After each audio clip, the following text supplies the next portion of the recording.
السلام علیکم۔ بسم اللہ الرحمن الرحیم۔ عقیقہ کیا ہوتا ہے؟ عقیقہ کرنے کا طریقہ کیا ہے؟ جس بچے کا عقیقہ نہ کیا جائے تو بچے کو اور والدین کو کیا سزا ملتی ہے؟ جب بچہ پیدا ہو تو پہلے اسے غسل دے کر بسم اللہ پڑھ کر صاف کپڑا پہنا دے۔ اس کے بعد اس کے دائیں کان میں اذان اور بائیں کان میں اقامت کہلا دی جائے۔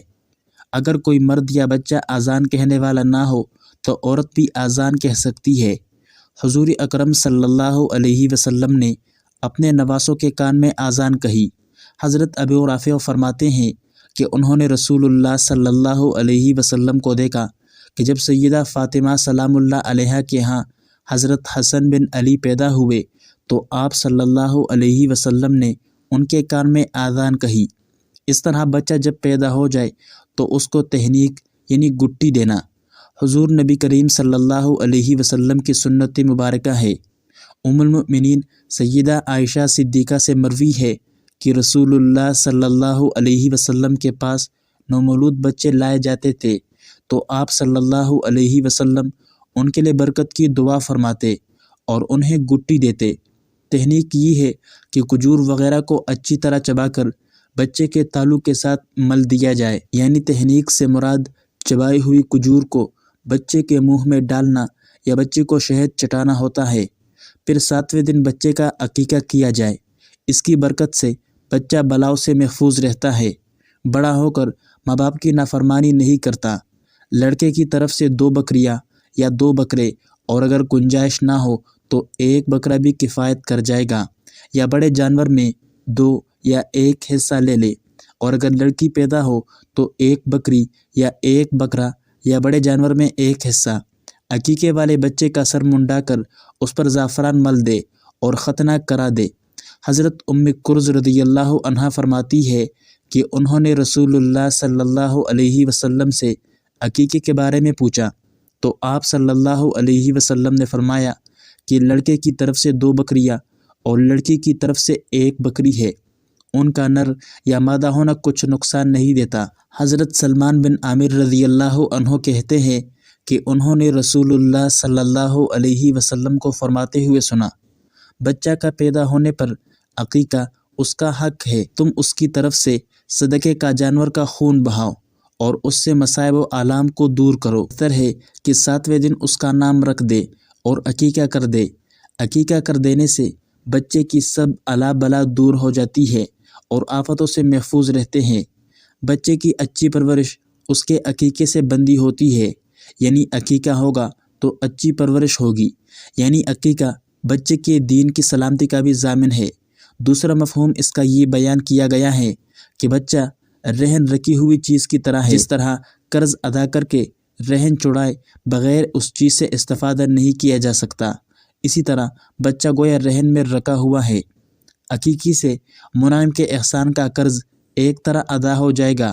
اور ایک مفہوم یہ بیان کیا گیا ہے کہ جس بچے کا عقیقہ نہیں ہوا اور وہ بچہ مر جائے تو والدین کے حق میں سفارش نہیں کرے گا، جیسے قرض ادا نہ کرنے کی صورت میں رہن روک دیا جاتا ہے، واپس نہیں کیا جاتا، اسی طرح عقیقہ نہ کرنے کی صورت میں بچے کو والدین کی سفارش سے روک دیا جائے گا۔ علامہ ابن القیم رحمۃ اللہ علیہ نے اس کے معنی یہ بیان کیے ہیں کہ عقیقہ شیطان سے حفاظت کا سبب ہے، اس کے بندھن کو توڑ دیتا ہے اور اس کے اثرات کو کم کرتا ہے، اس لیے کہ حدیث سے یہ معلوم ہوتا ہے کہ شیطان بچے کی پیدائش کے وقت ان پر اپنا اثر ڈالنے کی کوشش کرتا ہے اور اکثر لوگوں پر اثر ڈالنے میں کامیاب بھی ہوتا ہے، جیسا کہ قرآن کی آیتیں اس پر شاہد ہے۔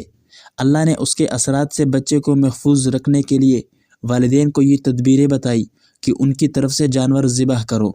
امام احمد رحمۃ اللہ علیہ فرماتے ہیں کہ اگر کسی کے پاس تنگ دستی کی وجہ سے عقیقہ کرنے کی طاقت نہ ہو تو وہ اگر قرض لے کر عقیقہ کرے تو مجھے امید ہے کہ اللہ اس کو اس کا بدل عطا فرمائے گا، اس لیے کہ اس نے ایک سنت کو زندہ کیا۔ عقیقہ کے لیے افضل دن 7واں دن ہے اور 14ویں اور 21ویں دن بھی مستحب ہے۔ عقیقہ کا وقت تو ولادت سے ہی داخل ہو جاتا ہے، لیکن بہتر یہ ہے کہ بالغ ہونے سے پہلے کر دیا جائے، اور اگر بچہ بالغ ہو جائے تو وہ اپنی طرف سے کر سکتا ہے۔ اگر کسی نے بالکل عقیقہ نہ کیا تو بھی کوئی حرج نہیں، لیکن حسب توفیق کر لینا بہتر ہے۔ اس طرح بچے کا نام پیدائش کے فوری بعد اور 7ویں دن تک رکھنا سنت ہے۔ احادیث مبارکہ میں اس کا ثبوت ملتا ہے۔ حضرت انس رضی اللہ عنہ سے مروی ہے کہ رسول اللہ صلی اللہ علیہ وآلہ وسلم نے فرمایا، آج رات میرے گھر ایک بیٹا پیدا ہوا ہے جس کا نام میں نے اپنے باپ کے نام ابراہیم کے نام پر ابراہیم رکھا ہے۔ بچے کا نام معنوی اعتبار سے خوبصورت اور بامعنی ہو، کیونکہ نام انسان کی شخصیت کی عکاسی کرتا ہے۔ صحابی رسول حضرت ابو وہب جشمی رضی اللہ عنہ بیان کرتے ہیں کہ رسول اللہ صلی اللہ علیہ وآلہ وسلم نے فرمایا، تم انبیاء کرام کے ناموں پر اپنے بچوں کے نام رکھا کرو۔ اللہ تعالیٰ کے نزدیک سب سے محبوب نام عبداللہ اور عبد الرحمن ہے، اور سب سے سچے نام حارث یعنی کھیتی باڑی کرنے والا اور حمام یعنی متحرک ہے، جبکہ سب سے برے نام حرب اور مرہ ہے، یعنی ایسے نام رکھنے سے پرہیز کیا جائے جن کے مفہوم میں اسلام کی تعلیمات سے مطابقت نہ ہو۔ حضرت ابو درداء رضی اللہ عنہ سے مروی ہے کہ رسول اللہ صلی اللہ علیہ وسلم نے فرمایا، تم قیامت کے دن اپنے ناموں سے اور اپنے باپ کے ناموں سے پکارے جاؤ گے، لہٰذا اپنے اور اپنے بچوں کے نام خوبصورت رکھا کرو۔ حضرت ابو امامہ باہلی رضی اللہ عنہ سے مرفوعاً روایت ہے کہ حضور نبی اکرم صلی اللہ علیہ وسلم نے فرمایا، جس شخص کے ہاں بچہ پیدا ہوا اور وہ میرے نام یعنی محمد صلی اللہ علیہ وسلم سے برکت حاصل کرنے کی نیت سے اس کا نام محمد رکھے تو وہ اور اس کا بیٹا دونوں جنت میں داخل ہوں گے۔ اس طرح ایک اور روایت حضرت عبداللہ بن مسعود سے روایت ہے کہ رسول اللہ صلی اللہ علیہ وسلم نے فرمایا، جس شخص نے میری محبت میں اپنے بیٹے کا نام میرے نام پر یعنی محمد رکھا تو وہ اور اس کا بیٹا دونوں میرے ساتھ جنت میں ہوں گے۔